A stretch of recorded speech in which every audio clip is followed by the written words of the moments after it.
সারা বাংলাদেশের মানুষ এখন আমাকে ফোন করছে, সারা বাংলাদেশের মানুষ এখন জানতে চাচ্ছে কি এমন অন্যায় করেছি।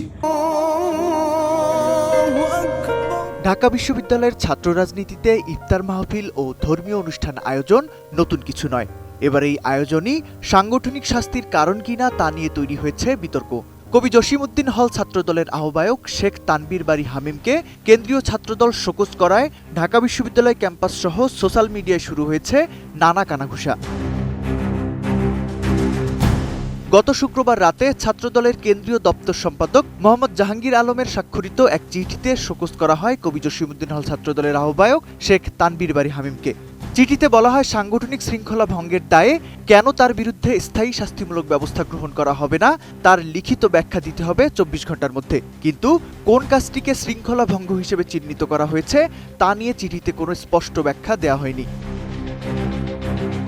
এই শোকজ পাওয়ার পরপরই সামাজিক যোগাযোগ মাধ্যমে এক ভিডিও বার্তায় নিজের অবস্থান পরিষ্কার করেছেন হামিম। তার ভাষ্যমতে ২৬ ফেব্রুয়ারি ঢাকা বিশ্ববিদ্যালয়ের শিক্ষার্থীদের নিয়ে একটি ইফতার মাহফিল ও কোরআন তেলাওয়াত প্রতিযোগিতার আয়োজন করেছিলেন তিনি।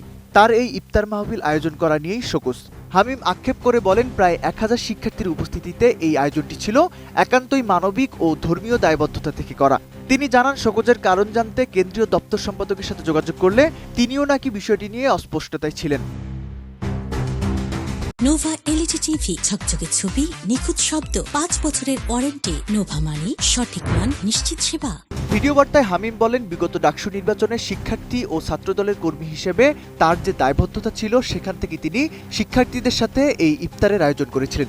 কিন্তু ব্যক্তিগতভাবে শোকজপত্র পাওয়ার আগেই তা সামাজিক যোগাযোগ মাধ্যমে দেয়ায় তিনি লিখিত কোনো জবাব দিবেন না বলে জানান। তারা বলেছে লিখিত জবাব দিতে, আমি লিখিত জবাব চাইলেই দিতে পারতাম, কিন্তু আমি লিখিত জবাব দিব না।